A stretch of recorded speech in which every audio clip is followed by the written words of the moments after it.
Good morning, students. Good morning, ma'am. Is my voice clear to you?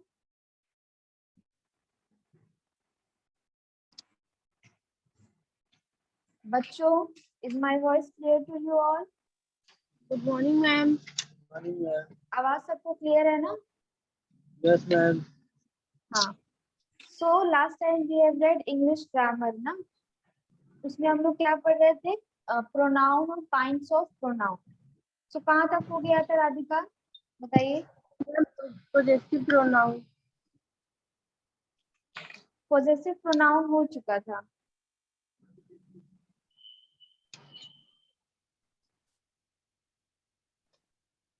Possessive pronoun, demonstrative pronoun और interrogative pronoun ये सारे pronoun हो चुके थे, ठीक है?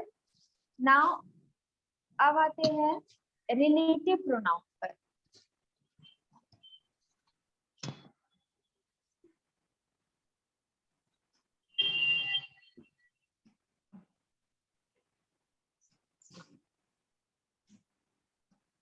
So relative pronoun क्या है? आइए देखते हैं. They refer to some nouns mentioned earlier which are called their क्या है? Antecedents. ठीक है? अब relative pronouns जो होते हैं वो दूसरे pronoun, ठीक है, पहले वाले जो earlier जो यूज हो चुके हैं pronoun को उनको रेफर करते हैं. They refer to some noun mentioned. हाँ, तो रिलेटिव प्रोनाउंस क्या है? जो पहले से मेंशन जो नाउन है उनको रेफर करते हैं.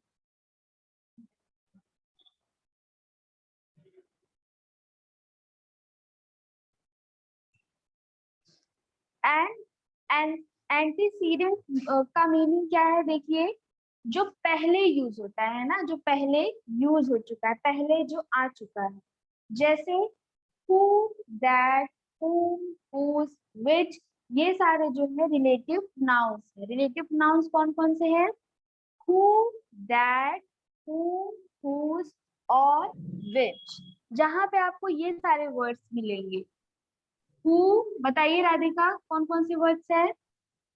Ma'am, who, whom, which, who, that whose, और whom, whose, which.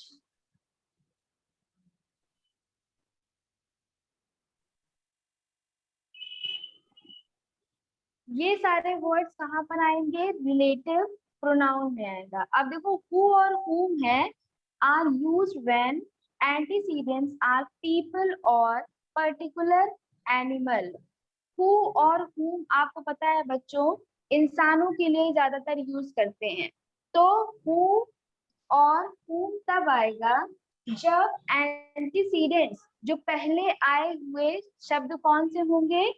पीपल के लिए होंगे या फिर किसी पर्टिकुलर एनिमल के लिए, किसी इंसान के लिए होंगे या फिर किसी एक पर्टिकुलर एनिमल की बात हो रही होगी. whom is used for objective case. हमने आपको बताया है कि ऑब्जेक्टिव केस क्या होता है, सब्जेक्टिव केस क्या होता है. Ram is reading a book, है ना? फिर से वही एग्जांपल देंगे. Ram is reading a book. तो इसमें ऑब्जेक्टिव केस क्या है बताइए? ma'am, reading. बेटा रीडिंग आपका वर्ब है. अरे और yes, ma'am. Book है book. सब्जेक्ट क्या है? सब्जेक्टिव केस मैम, क्या राम. होगा? Ma'am, राम. तो अब यहाँ पर जो रिलेटिव प्रोनाउन है उसमें जो whom है वो किसकी तरह यूज किया जाएगा? ऑब्जेक्टिव केस की तरह यूज किया जाएगा. फिर which, अब which का यूज कैसे करेंगे? which is use for object या एनिमल. which का यूज कब करेंगे? whom का हमने बताया आपको पर्सन के लिए. which का यूज करेंगे ऑब्जेक्ट के लिए या फिर एनिमल्स के लिए. ठीक है, ऑब्जेक्ट होगा कोई उसके लिए या फिर एनिमल्स के लिए which का यूज करेंगे. अब देखिए एग्जाम्पल देखते हैं, उसके बाद क्लियर हो जाएंगे.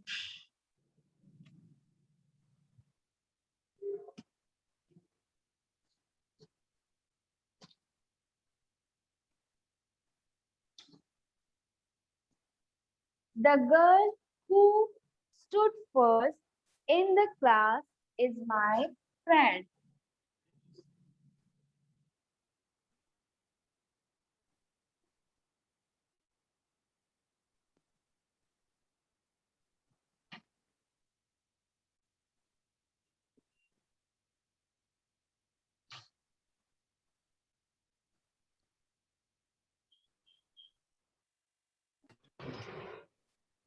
अब यहाँ पर बताइए रिलेटिव प्रोनाउन क्या है? The girl who stood first in the class is my friend.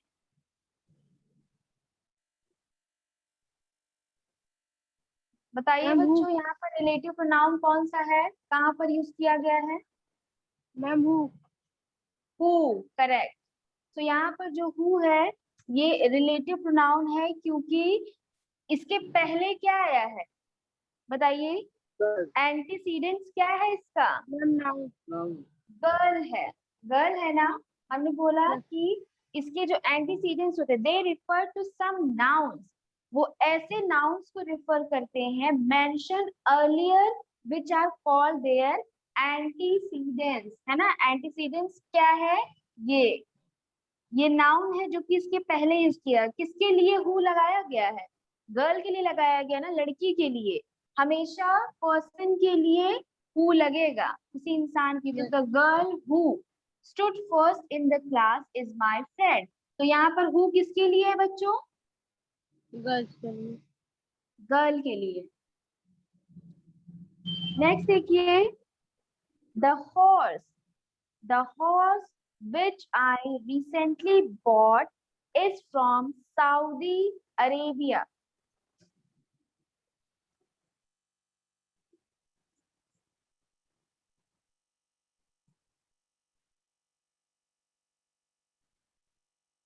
Which I recently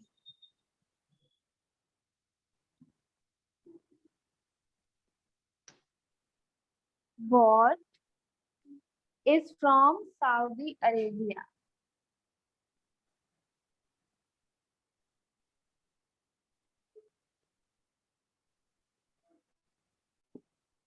So जो हॉर्स हमने लिया है वो कहाँ का हॉर्स है बताइए? सऊदी अरेबिया का। तो यहाँ पर बच्चों बताइए कि रिलेटिव प्रोनाउन कौन सा है? Ma'am which. Which, correct, very good. So अब विच किसके लिए यूज किया गया? विच का एंटीसीडेंट कौन है मैम बताइए? Ma'am horse. हॉर्स। हॉर्स एक एनिमल है ना। और पर्टिकुलर एनिमल की बात हो रही है जहां पर द लगेगा। द क्या है? डेफिनेट आर्टिकल है। ए एंड द आर्टिकल्स पढ़े हैं आप लोगों ने? ए एंड और द। तो द जो है बच्चों वो क्या है? डेफिनेट आर्टिकल है। और डेफिनेट आर्टिकल क्या होता है? जो कि किसी एक खास चीज के लिए यूज करते हैं। तो द हॉर्स मतलब सभी हॉर्सेस की बात नहीं हो रही है, एक पर्टिकुलर हॉर्स की बात हो रही है कि वही वाला हॉर्स विच जिसे I recently bought from is from Saudi Arabia. मैंने जिसे खरीदा है सऊदी अरेबिया से, वही वाला पर्टिकुलर हॉर्स। समझ रहे हो बच्चों? Yes ma'am. हाँ, किसको किसको समझ में नहीं आ रहा है रिलेटिव प्रोनाउन बताइए? बहुत इजी है, कुछ इसमें ऐसा है नहीं टफ। एक बार बताया है कि they refer to some nouns mention earlier, ये उन नाउन को रिफर करते हैं। ये कुछ नाउन के बारे में बताते हैं जिनको पहले यूज कर लिया गया हो, उसी के बारे में ये बताते हैं। ठीक है, और किन किन वर्ड से बताते हैं बताइए? Who, whom, whose, which, that। हाँ, What? who, that, whom, whose, which, ये सारे जो शब्द हैं ये बताते हैं कि ये रिलेटिव प्रोनाउन से हैं। अब देखो इसको एक बार और समझो। जैसे नहीं होता है संबंध बोधक, सुना होगा ना हिंदी में, संबंध बताने वाले। ठीक है, तो ये उसी तरह का एक है प्रोनाउन। जैसे सुनने से लगता है ना कि रिलेटिव, रिलेशन बता रहा है, किसी चीज का रिलेशन बता रहा है, जो कि एक दूसरे को जोड़ता है। अब गर्ल का रिलेशन किससे है? हु से। हु किसके बारे में बताएगा? गर्ल के बारे में बताएगा। और विच किसके बारे में बताएगा? हॉर्स के Horse के बारे में बताएगा। ठीक है।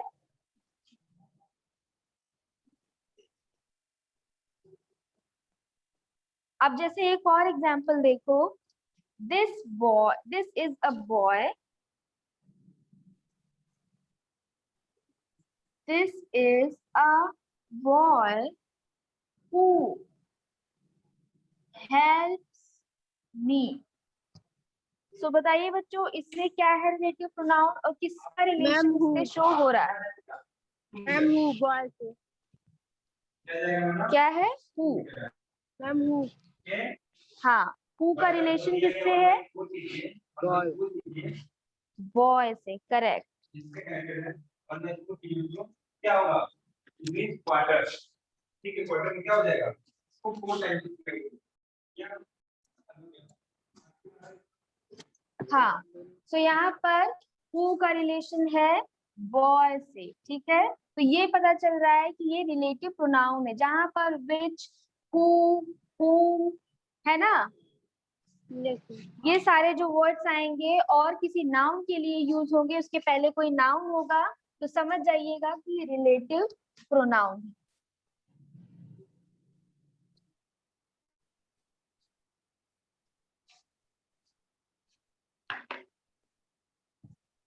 और देखिए, अब थिंग्स के लिए क्या होगा? थिंग्स के लिए भी the book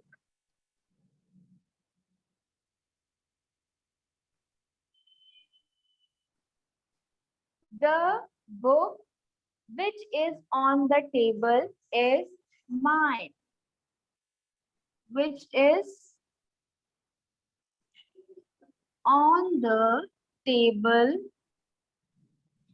is mine. So वो बुक, द लिखा है ना, यानी कि पर्टिकुलर थिंग की बात हो रही है। वो Ma'am, which बुक, का मैम बुक से किया जा रहा है? हाँ वेरी गुड। तो विच का रिलेशन किससे है? बुक से है। तो ये यहाँ पर रिलेटिव प्रोनाउन को शो करता है। ठीक है, नेक्स्ट देखिए, this is the man, this is the man which I, है ना, नहीं, who you help. So this is the man whom you help. यही वो Ma'am, whom मैन का है man से। जिसकी आपने हेल्प की है। हाँ, तो ये whom है जिसका रिलेशन किससे है? मैन से। Man. Okay? अब here is the book, here is the book that like.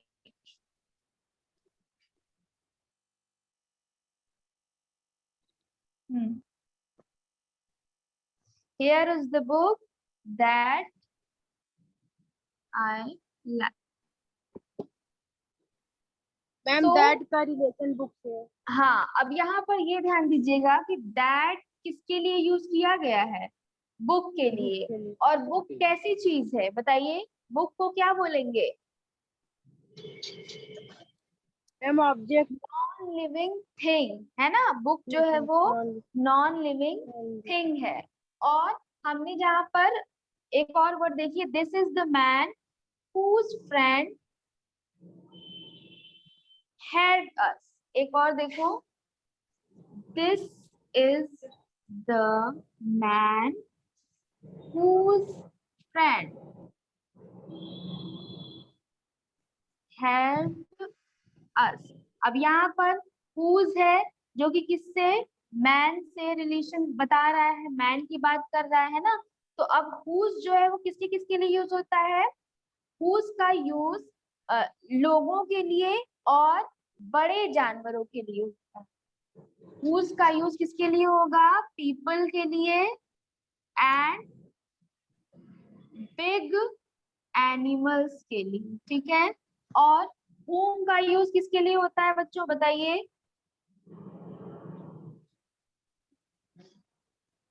Home का people यूज के भी लिए- पीपल और बिग एनिमल। विच का यूज किसके किसके लिए होता है रिलेटिव प्रोनाउन में?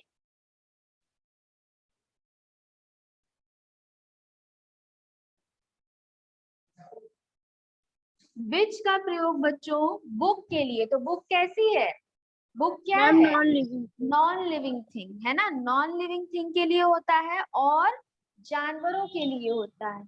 बिच का मैम यूज थिंग्स और हमेशा, एनिमल। हाँ मैम बीच का यूज मैम थिंग्स और एनिमल के लिए। हाँ, निर्जीव चीजों के लिए और एनिमल्स जानवरों के लिए। और दैट का प्रयोग बच्चों, दैट का प्रयोग दोनों के लिए होता है, ठीक है, लिविंग थिंग के लिए भी और नॉन लिविंग थिंग के लिए, दोनों के लिए होता है, ठीक है। दैट जो है वो, ये देखो यहाँ पर नॉन लिविंग थिंग के लिए भी होता है और लिविंग थिंग के लिए भी होता है। चलो अब आते हैं, अब समझ गए बच्चों कि रिलेटिव प्रोनाउन क्या है ना। Yes ma'am. रिलेटिव प्रोनाउन जो सेंटेंस में जब आते हैं तो किसी नाउन या प्रोनाउन की रिपीटिशन होते हैं। बता दिया ना हमने कि कोई भी नाउन होगा या प्रोनाउन होगा उसके लिए रिपीटिशन की तरह यूज करेंगे, जिसको हम लोग एंटीसीडेंट्स कहते हैं, है ना, कि एक बार पहले आ चुका है उसको दोबारा उसके लिए हम यूज करेंगे। जैसे बुक के लिए विच लगा दिया। अब ये बुक क्या है, कौन सा नाउन है बुक, बताइए बताइए बच्चों। Ma'am material noun. नहीं बेटा, हाँ हाँ, मटेरियल नाउन है कि कॉमन नाउन है बुक?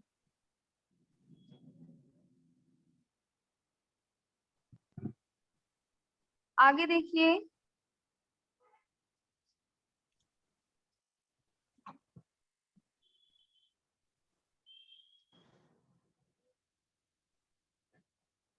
नेक्स्ट कौन सा है प्रोनाउन? Reflexive pronoun.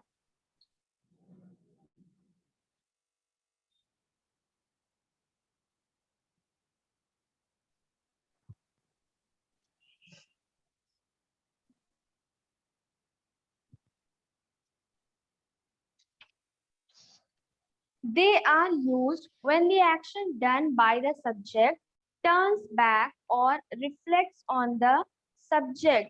अब रिफ्लेक्सिव प्रोनाउन तब होते हैं जब कोई एक्शन जो है उस सब्जेक्ट के द्वारा, कर्ता के द्वारा कर लिया जाता है। आपको हमने बताया ना सब्जेक्ट क्या होता है, जो वाक्य में कोई काम कर रहा होता है। तो reflect, they are used when the action done by the subject turns back और रिफ्लेक्ट्स ऑन दी सब्जेक्ट। जब वो जो एक्शन है वो दोबारा से सब्जेक्ट के ऊपर आता है, ठीक है। जैसे देखो इसका, इसके कई सारे, इसको भी पर्सन में डिवाइड किया गया है। जैसे फर्स्ट पर्सन जो है उसमें आता है आई माई सेल्फ, ठीक है, आई और माई सेल्फ सिंगुलर के लिए आता है, और प्लूरल के लिए क्या आता है, वी और आर सेल्फ। अब इसको एक बार लिख देते हैं तो ध्यान से आप देख लीजिएगा। बुक अभी बच्चों किसी को पता नहीं है कि कौन सी बुक है, ना ही तो सब लोगों के पास है। सो जो चीजें कराई जा रही हैं उसको आप लोग रफ में नोट करते जाइए।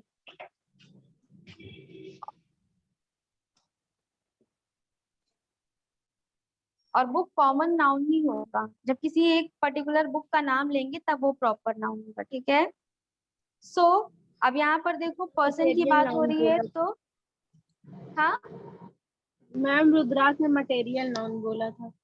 हाँ, लेकिन हमें जहाँ तक लग रहा है कि अब पढ़ा भी है कि बुक जो है वो कॉमन नाउन है। जब किसी एक बुक का प्रॉपर नाउन नाम हम लोग मटेरियल तो लेते हैं, जैसे चीज रहती है जिससे बनता है ना। things जिससे बनती है, तो बुक क्या है आपका, कॉमन नाउन है, जिसमें कॉमन सारी नाउन बुक्स आ जाएंगी। लेकिन अगर हमने बोला कि इंग्लिश ग्रामर बुक या फिर शेक्सपियर बुक मैम या ये फिर तो प्रॉपर मैकबेथ नाउन बुक, है। हाँ, जिसका नाम अगर हमने ले लिया श्रीमद् भागवत गीता, तो ये एक प्रॉपर नाउन हो जाएगा। लेकिन अगर बुक बोल रहे हैं तो वो कॉमन नाउन में कॉमन आ नाउन। जाएगा। हाँ, अब आते हैं हम लोग रिफ्लेक्सिव प्रोनाउन पर। रिफ्लेक्ट का मतलब बच्चों समझ में आ रहा है कि किसी चीज का रिफ्लेक्शन होता है ना। तो रिफ्लेक्ट का मतलब ही यही है। तो ये एक ऐसी क्रिया है जिसका जो, अगर आप कहते हैं किसी चीज को, कह रहे हैं कि जॉन को चोट लग गई है, तो जॉन को चोट लगी, ठीक है। जैसे देखो यहाँ पर फर्स्ट पर्सन है, रिफ्लेक्टिव प्रोनाउन के लिए जो यूज होता है। सेकंड पर्सन और थर्ड पर्सन। अब फर्स्ट पर्सन में सिंगुलर के लिए क्या यूज होगा? आई और माई सेल्फ, आई और माई सेल्फ। और प्लूरल के लिए क्या यूज होगा? वी और आर सेल्फ, वी और आर सेल्फ। सेकंड पर्सन क्या होता है बताइए? सेकंड पर्सन में क्या आता है? Ma'am R. नहीं बेटा, सेकंड पर्सन है क्या? फर्स्ट पर्सन हमने आपको बताया आई और वी है, सेकंड पर्सन क्या है? Ma'am you. You. So you और योरसेल्फ। और आपको पता है बच्चों कि जो यू होता है वो सिंगुलर में भी काउंट होता है, प्लूरल में भी काउंट होता है। यू का कोई अकेला कोई वो नहीं होता है, पर्सन नहीं होता है, ठीक है। फिर प्लूरल में भी इसका यही होगा, यू और योर सेल्फ।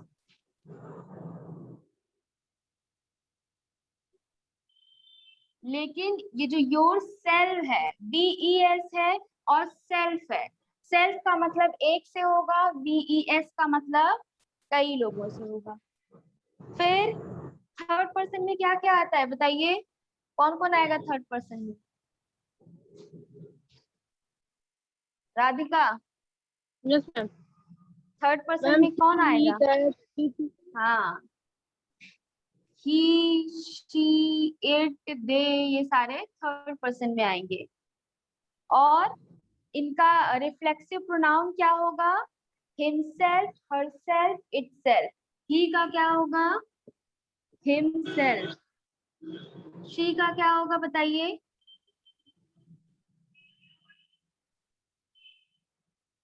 ही का अगर हिमसेल्फ है बच्चों, तो शी का क्या होना चाहिए बताइए?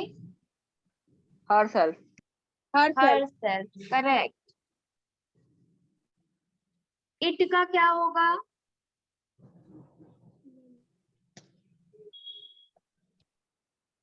It's. itself, correct, it self. और इसका प्लूरल में जो क्या करेंगे बताइए? किसी को आइडिया है कि इनका अगर प्लूरल करेंगे तो क्या है इनका प्लूरल? Ma'am himself. नहीं, ही, शी, इट, दे। तो इनका प्लूरल होगा दे, दे सॉरी देमसेल्व्स, ठीक है। दे और देमसेल्फ, दे होगा और देमसेल्व्स। ये आपका रिफ्लेक्टिव, सॉरी कौन सा प्रोनाउन हम लोग पढ़ रहे हैं? हाँ, रिफ्लेक्सिव प्रोनाउन। तो ये रिफ्लेक्सिव प्रोनाउन में आपका ये आएगा, और ये इसका प्लूरल क्या होगा? दे होगा। दे का हम लोग देमसेल्व्स कर देते हैं। अब a reflexive pronoun can never be used as the subject of a sentence. अब myself, yourself, itself, herself, himself या फिर ourself, yourself, themselves, इन सब को कभी भी हम लोग सेंटेंस के अंदर सब्जेक्ट की तरह यूज नहीं करेंगे, कभी भी सब्जेक्ट की तरह यूज नहीं करेंगे। It is always used as the object of a verb. और हमेशा ये जो रिफ्लेक्सिव प्रोनाउन है ये हमेशा वर्ब के ऑब्जेक्ट की तरह ही यूज किए जाएंगे। जैसे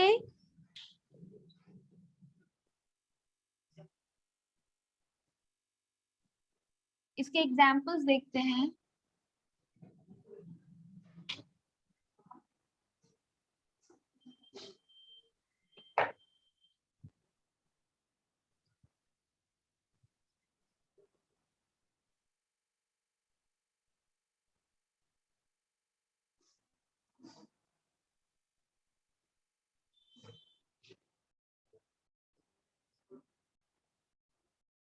एक बार आप लोग बता दीजिए रिफ्लेक्सिव प्रोनाउन के कौन कौन से वर्ड्स हैं। आई के लिए क्या यूज होगा बताइए। मैम सिंगुलर में आई या माई सेल्फ, और प्लूरल आई में के लिए वी, यूज होगा माई सेल्फ, और यू के मैम लिए, प्लूरल में वी और आवर सेल्फ। यू के लिए बताइए यू। मैम योर सेल्फ और योर सेल्फ। हाँ, और ही शी, ही के लिए क्या यूज होगा। हिम सेल्फ, और सी के लिए हर सेल्फ, और इट के लिए इट सेल्फ। करेक्ट। और दे के लिए दे और देम सेल्फ। दे और देम themselves। सेल्फ।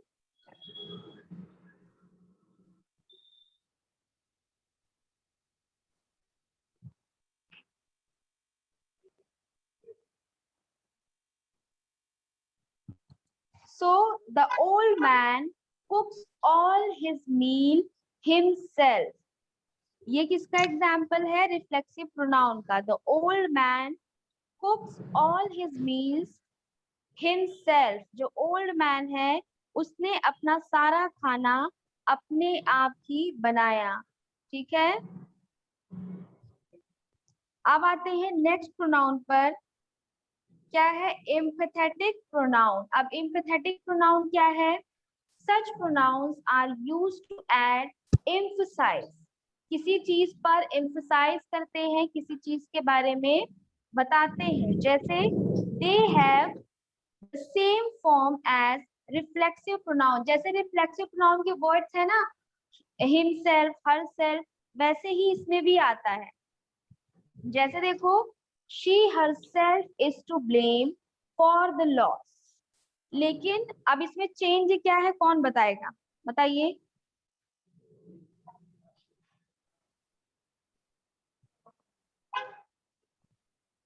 किसी को पता है। मैम क्वेश्चन फिर से बोलिए। देखो, सच प्रोनाउंस, एम्फेटिक प्रोनाउंस जो है वो कब यूज किए जाते हैं, to add emphasize, to add emphasis. They have the same form as reflective pronoun. जैसे देखो, जिन शब्दों के यूज में नाउन और प्रोनाउन पर जोर देने के लिए सब्जेक्ट को बहुत ज्यादा अच्छे से एम्फसाइज किया जाता है, उन्हें ही एम्फेटिक प्रोनाउन कहा जाता है। जिस भी सेंटेंस में, ध्यान से सुनना, जिस भी सेंटेंस में क्या करते हैं, नाउन और प्रोनाउन पर जोर देने के लिए, मतलब नाउन और प्रोनाउन के बारे में अच्छे से जोर देने के लिए, उन पर ध्यान केंद्रित करने के लिए क्या करते हैं, किसका यूज करते हैं, एम्फेटिक प्रोनाउंस का यूज करते हैं। ठीक है, इसके साथ ही साथ ये भी बताया जाता है कि सब्जेक्ट जो है, जो सब्जेक्ट होता है नाउन जो सेंटेंस के अंदर, उस पर पूरा पूरा फोकस रहता है।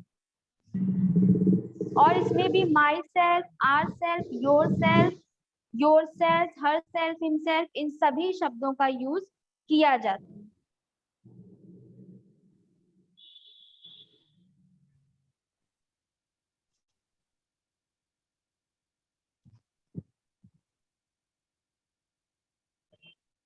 जैसे देखो, she her self is to blame for the loss.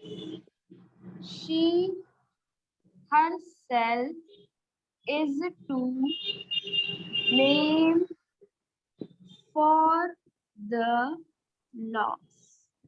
तो वो खुद से, अब यहाँ पर भी जो प्रोनाउन है इस पर ही दबाव दे रहा है ये, कि she herself is to blame for the loss. उसने अपने आप को लॉस के लिए ब्लेम किया है, मतलब उसने खुद को इसके लिए दोषी पाया है। तो यहाँ पर देखो, जो प्रोनाउन है या नाउन है वो खुद पर जोर देता है। जैसे आई हर्ट माई सेल्फ, क्या है, I hurt my self. Yes ma'am. तो यहाँ पर जो माई सेल्फ है ये क्या है, एम्फेटिक प्रोनाउन है। ये आई को एम्फसाइज कर रहा है, मतलब इसने खुद को हर्ट किया है। I hurt my self.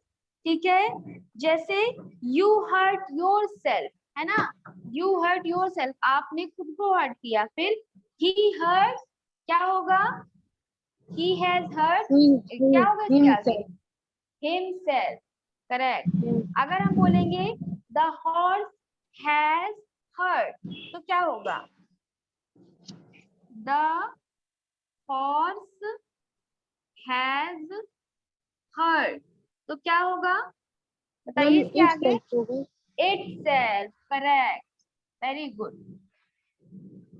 सो इतनी यहाँ से इतना टॉपिक खत्म होता है। नेक्स्ट क्लास में इसको हम लोग फिर से रिवाइज करेंगे, ठीक है बच्चों? यस मैम, चलो, thank you. Thank you all, bye bye. Thank you, Bye, ma'am. ma'am. Bye, ma'am.